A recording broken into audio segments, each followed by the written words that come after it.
यदि आप हमारे चैनल पे नए हो तो चैनल को सब्सक्राइब करना ना भूलें और बेल आइकन पे क्लिक करें ताकि हमारे सारे न्यू स्टोरीज आप सबसे पहले देख सकें। इस कहानी के लेखक हैं इमरान कुरैशी। ये कहानी इलाहाबाद में रहने वाले समीर की है, जो कि उसके साथ 2015 में हुई घटना पर आधारित है। समीर भारद्वाज उस टाइम एक प्राइवेट कंपनी में जॉब कर रहा था। उसने अपने रहने के लिए एक बड़ी सोसाइटी में फ्लैट ले रखा था। उस दिन कंपनी में काम बहुत ज्यादा था, इसलिए घर पहुंचते हुए उसे 11 बज चुके थे। वो बाइक से गेट के अंदर ही जा रहा था कि उसकी नजर एक लड़की पर पड़ी। वो गेट से निकलकर रोड की तरफ जा रही थी। समीर अगर थोड़ी देर पहले आता तो शायद उसका चेहरा देख लेता, लेकिन इस टाइम वो सिर्फ उसे पीछे से ही देख पा रहा था। उसने काले रंग की साड़ी पहनी हुई थी, जिसमें उसका चमकता गोरा बदन बहुत ही खूबसूरत लग रहा था। उसकी पतली सुराहीदार कमर और उसके लंबे बाल खुली हवा से बातें कर रहे थे। समीर ना जाने क्यों बाइक से उतरा और उसके पीछे हो लिया। थोड़ी दूर जाने के बाद जब वो उससे सिर्फ 1 मीटर की दूरी पर था, तब उसके कदम रुक गए। समीर ने भी अपने कदम रोक दिए थे और उसको थोड़ा डर भी लगा, कहीं वो लड़की उसे गलत ना समझ ले। वो बहुत धीमी रफ्तार से समीर की तरफ पलटी और समीर ने उसकी खूबसूरती को सामने से देखा। उसकी आंखें नीली थी, नाक पतली, गुलाबी होठ और कानों में छोटे छोटे बाली थे। हल्की सी हवा चलने की वजह से उसके खुले बाल उड़ते हुए बहुत ही अच्छे लग रहे थे। एक पल को मानो वो मदहोश हो चुका था। उसको एकटक देखे जा रहा था और वो भी बिना डरे समीर से नजरें मिलाई हुई थी।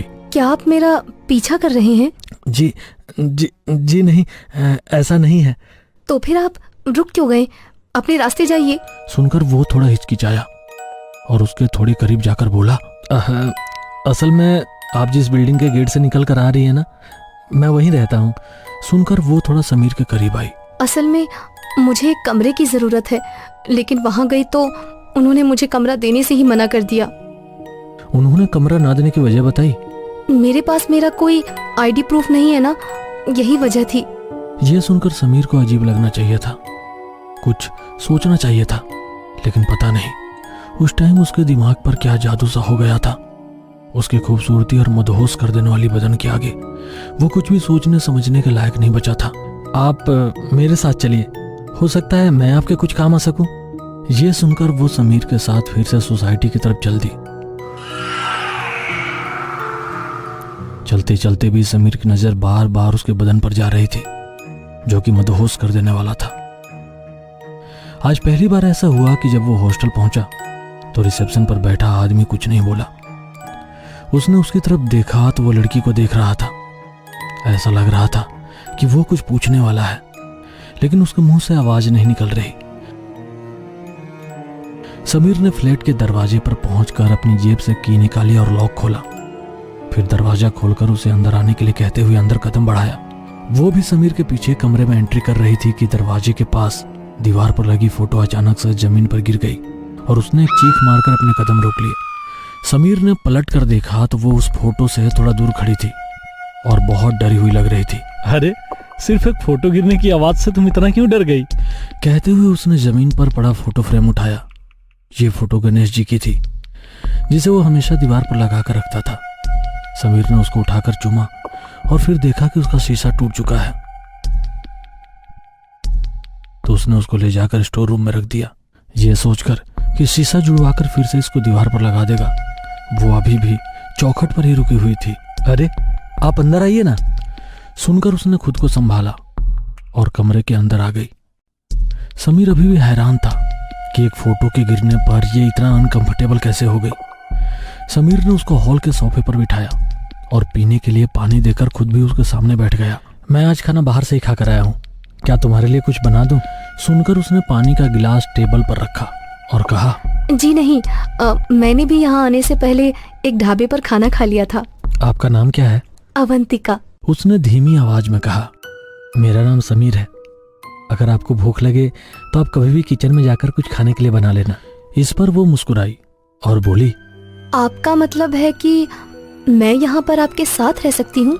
अब समीर भी मुस्कुराया और बोला, जी हाँ, जब तक आप चाहें यहाँ रह सकती हैं। उसने इस पर कुछ नहीं कहा। थोड़ी देर शांति बनी रही और फिर समीर ने कहा, चलो मैं तुम्हारा कमरा दिखा देता हूँ। सुनकर वो खड़ी हुई और फिर समीर के पीछे कमरे में चली गई। वो बेड के पास जाकर रुकी और उसे एकटक देखने लगी। तुमको किसी भी चीज की जरूरत हो तो मुझे जरूर बताना, कहकर समीर कमरे में चला गया। अवंतिका ने दरवाजे की तरफ देखा तो दरवाजा अपने आप बंद हो गया। समीर अपने कमरे में जाकर बेड पर लेटकर यही सोच रहा था कि आज जो कुछ भी उसके साथ हुआ वो किसी जादू से कम नहीं था। और फिर वो अवंतिका के ख्यालों में खो गया। उसका चेहरा और उसका नशीला बदन समीर की नज़रों में घूम रहा था। थोड़ी देर बाद उसके फ्लैट की डोरबेल बजी। समीर इस तरह से अवंतिका के ख्यालों में खोया था कि उसका डोरबेल पर ध्यान ही नहीं गया। बाहर उसके नीचे वाले फ्लैट में रहने वाला रंजीत खड़ा था। जैसे ही अवंतिका ने दरवाज़ा खोला, रंजीत उसको देखता ही रह गया। वो मुस्कुरा रही थी और रंजीत भूल चुका था कि वह किस काम के लिए यहाँ आया था। अवंतिका धीमी चाल चलते हुए अपने कमरे की तरफ बढ़ने लगी और फिर रंजीत भी उसके पीछे पीछे कमरे में चला गया। रंजीत जैसे अपने होश में ही नहीं था। अवंतिका बेड पर जाकर बैठ गई और रंजीत को देखकर मुस्कुराने लगी। फिर उसने उठकर रंजीत को गले लगा लिया और रंजीत ने भी उसको जकड़ लिया।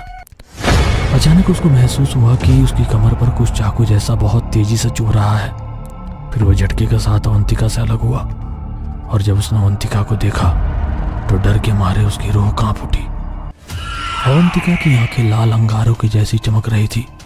उसका चेहरा बहुत ही भयानक हो चुका था। उसके बाल अब सफेद नजर आ रहे थे। उसके नाखून लंबे लंबे और तेज धार वाले हो चुके थे, जिन पर रंजीत की कमर से निकला खून लगा हुआ था। डर क्यों रहे हो रंजीत? मेरे पास आओ। रंजीत डर के मारे दरवाजे की तरफ बढ़ा तो दरवाजा अपने आप बंद हो गया। अवंतिका जोर जोर से भयानक अंदाज में हंसने लगी तो उसने पलट कर उसकी तरफ देखा। रंजीत कुछ बोल पाता इससे पहले ही अवंतिका उस पर झपटी और उसके गर्दन पर अपने दांत गड़ा दिए। कुछ ही मिनटों में रंजीत का बदन ढीला पड़ गया और उसने दम तोड़ दिया। समीर अपने कमरे में बेखबर सो चुका था। उसे इस बात का जरा भी अंदाजा नहीं था कि वह किस मुसीबत को अपने घर लाया है। अवंतिका समीर के साथ उसके घर में आराम से रहने लगी। समीर वैसे तो उससे खूब बातें किया करता था, लेकिन वो उसके घर परिवार के बारे में उससे कोई सवाल नहीं करता था। शायद वो खुद भी यही चाहता था कि अवंतिका उसके साथ इसी तरह रहती रहे। वो अवंतिका के कमरे में कदम नहीं रखता था, क्योंकि वो सिर्फ सोने के टाइम ही अपने कमरे में जाया करती थी। हर दूसरी तीसरी रात अवंतिका सोसाइटी में किसी न किसी मर्द को अपने जाल में फंसाकर उसी तरह मार डालती थी जिस तरह की रंजीत को मारा था। अवंतिका धीरे धीरे समीर के दिलो दिमाग पर हावी होती जा रही थी, जिसके आगे उसको कुछ भी नजर नहीं आ रहा था। एक दिन रात को ठीक 1 बजे के टाइम समीर के पास एक कॉल आया। उसने मोबाइल उठाकर देखा तो कॉल ऊपर वाले फ्लैट में रहने वाले अर्जुन का था। उसने कॉल उठाया और बात करने लगा। हेलो अर्जुन। हेलो समीर। उसकी आवाज से ही लग रहा था कि वह बहुत डरा हुआ है। अरे क्या हुआ अर्जुन, इतने डरे हुए क्यों लग रहे हो? क्या कोई परेशानी है? समीर यार, रोहित पता नहीं कहाँ चला गया। उसका फोन भी नहीं लग रहा है। मैंने उसे 9 बजे तक तो यहीं देखा था, उसके बाद वो कहाँ गया पता नहीं। समीर याद करता है कि उसने रोहित को कंपनी से आते टाइम अपने फ्लोर पर देखा था। रोहित ने उससे बातें भी की थी और समीर के दरवाजे तक भी आया था। दरवाजा अवंतिका ने खोला था और उस टाइम जब उसकी नज़र अवंतिका पर पड़ी थी तो वो भी ठीक उसी तरह मदहोश सा हो गया था जैसे कि पहली बार वो अवंतिका को देखने पर हुआ था। तो तुम इतना डर क्यों रहे हो अर्जुन? वो आ जाएगा, कोई बच्चा तो नहीं है ना? तुमको पता नहीं है क्या, हमारी सोसाइटी से अब तक 5 लड़के गायब हो चुके हैं और वो भी रात के टाइम गायब हुआ है। सिक्योरिटी गार्ड के पास उसके यहाँ से भागने की कोई इन्फॉर्मेशन भी नहीं है। बाकी लोग भी इसी तरह सोसाइटी के अंदर से ही गायब हुए हैं। मुझे डर है कहीं रोहित भी उन्हीं की तरह लापता ना हो जाए। सुनकर समीर को भी उसकी फिक्र हुई, लेकिन रात ज्यादा होने की वजह से उसने कहा, बात तो तुम्हारी सही है, लेकिन अभी हम कुछ नहीं कर सकते। अगर वो सुबह तक नहीं आता तो मैं कल तुम्हारे साथ उसको ढूंढने की कोशिश करूंगा। वो सोसाइटी से बाहर नहीं गया तो हमें मिल ही जाएगा। उससे बात करने के बाद समीर ने थोड़ा सोचना शुरू किया। अवंतिका आज तक मेरे सामने मेरे कमरे से बाहर नहीं गई, लेकिन सोसाइटी से आदमियों के लापता होने की खबर भी उसके आने के बाद ही शुरू हुई है। कहीं मैं उसे यहाँ रखकर कोई गलती तो नहीं कर रहा हूँ। उसके दिमाग में ये बात घूम रही थी। आज मैं उससे पूछकर ही रहूंगा कि वो कहाँ से आई है और उसका इन आदमियों के लापता होने से कोई कनेक्शन है या नहीं। इतना कहकर वो अपने बेड से उठ खड़ा हुआ और सीधा अवंतिका के कमरे में चला गया। अवंतिका सामने की तरफ करवट लेकर सोई हुई थी। उसको शायद खबर नहीं कि समीर उसके कमरे में आएगा, इसलिए उसने एक लापरवाही कर दी थी, जिसकी वजह से समीर का शक और बढ़ गया। जब उसने कमरे में कदम रखा तो उसके पैर से एक रिस्टवॉच टकराई जो कि जमीन पर पड़ी हुई थी। समीर ने वॉच उठाकर देखा तो उसको याद आया कि ये घड़ी उसने रोहित के कलाई में देखी थी। वो होले से अवंतिका के पास गया और उसकी कमर पर हाथ रखकर उसको जगाते हुए बोला, अवंतिका उठ जाओ, मुझे तुमसे बात करनी है। इतना सुनते ही अवंतिका ने उसकी तरफ करवट ली और उसका हाथ पकड़कर अपनी तरफ खींच लिया। उन दोनों के चेहरे के बीच सिर्फ कुछ ही दूरी का फासला था। समीर उसकी सांसें महसूस कर रहा था। अवंतिका जैसे ही मुस्कुराई, समीर के होश उड़ गए। वो भूल गया कि वो किस काम से उसके कमरे में आया था। धीरे धीरे उनके होंठ करीब आए।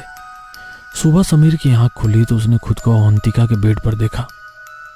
उसके चेहरे पर एक मुस्कुराहट थी। वो धीरे से अपने ऊपर से चादर हटाकर बेड से उतरा। अवंतिका अभी भी सो रही थी। समीर की नजर जब दोबारा जमीन पर गिरी घड़ी पर पड़ी तो फिर उसके दिमाग में रात वाली बात आ गई। फिर से वही सवाल उसके दिमाग में घूमने लगा, अवंतिका कौन है और कहां से आई है? उसकी आंखों के सामने वह दृश्य दोबारा आ गया जब अवंतिका दीवार से गिरी उस गणेश जी की मूर्ति को देखकर डर गई थी। वो सीधा स्टोर रूम में गया और उस फोटो फ्रेम को उठाकर वापस अवंतिका के पास आया। उसने एक झटके से अवंतिका के ऊपर से चादर हटा दी। अवंतिका ने उसकी तरफ मुस्कुराकर देखा। अब तुम्हारा जादू मुझ पर नहीं चलेगा, कहकर समीर ने वो फोटो उसके चेहरे के सामने कर दी। वो अचानक से चिल्लाकर दूर को हट गई। वो बहुत बेचैन सी हो गई। अपने बालों को नोचते हुए बोलने लगी, समीर, समीर, इसको मेरे सामने से हटा दो। तुम्हें आज मेरा घर छोड़कर जाना पड़ेगा। इसको हटा दो इसको। मैं हमेशा के लिए तुम्हारी जिंदगी से चली जाऊंगी। मैं अब तुमको आगे कुछ करने के लायक नहीं छोड़ूंगा। कहकर समीर ने चौखट के पास गणेश जी की फोटो रख दी और फिर दरवाजा बंद करके बाहर से लॉक कर दिया।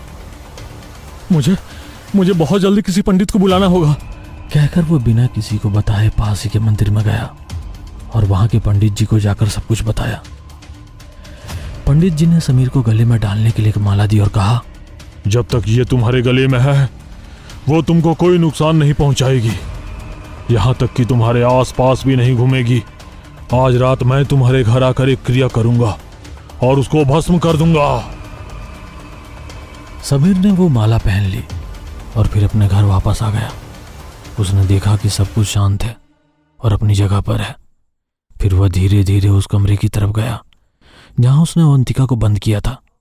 जब उसने दरवाजा खोला तो देखा कि अवंतिका जमीन पर मरी पड़ी है। उसकी गर्दन कटी हुई है और उसके हाथ में एक चाकू है जिस पर खून लगा हुआ है।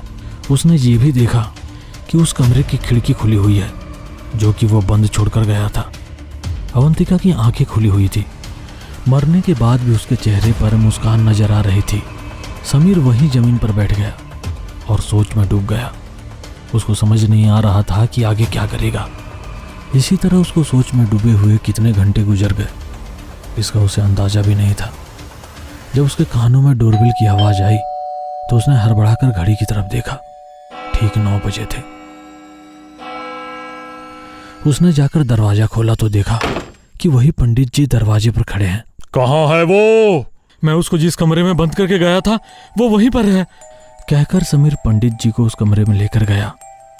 जब पंडित ने अवंतिका की लाश को देखा तो कुछ मंत्र पढ़े और समीर से बोला, इसने अंदाजा लगा लिया होगा कि इसका अंत निश्चित है, इसलिए इसने आत्महत्या कर ली। ये मर चुकी है, क्या अब मुझे इससे कोई खतरा नहीं? इसने सिर्फ ये शरीर छोड़ा है, कहकर उसने खिड़की की तरफ इशारा किया और कहा, ये शरीर छोड़ने के बाद उसकी आत्मा उस खिड़की से बाहर चली गई। लेकिन तुम्हें डरने की कोई जरूरत नहीं है। तुम ये माला अपने गले में हमेशा डाल कर रखना, वो दोबारा तुम्हारी जिंदगी में नहीं आएगी। इतना कहकर पंडित जी वहां से चले गए। समीर ने आधी रात को सोसाइटी के सिक्योरिटी गार्ड को रिश्वत देकर बड़ी मुश्किल से अवंतिका की लाश को ठिकाने लगाया। धीरे धीरे दिन गुजरते गए और समीर फिर से अपनी जीवन सुकून से बिताने लगा। एक दिन समीर का एक दोस्त उसके घर उससे मिलने आने वाला था। रात के ठीक 9 बजे थे। अब समीर ने उसको कॉल लगाया और बात करने लगा। अमित, तू तो आज मेरे घर आने वाला था ना, कहाँ रह गया? यार क्या बताऊं, मैं तेरे घर आने के लिए निकल ही रहा था, कि एक खूबसूरत लड़की मुझे रास्ते में मिली। मैं बस उसको अपने साथ अपने घर ले आया। सुनकर समीर ने घड़ी देखी तो ठीक 9 बज रहे थे। उस लड़की ने अपना नाम क्या बताया? अवंतिका। समीर के हाथ से मोबाइल छूटकर नीचे गिर गया और उसने कांपते हुए कहा, अवंतिका।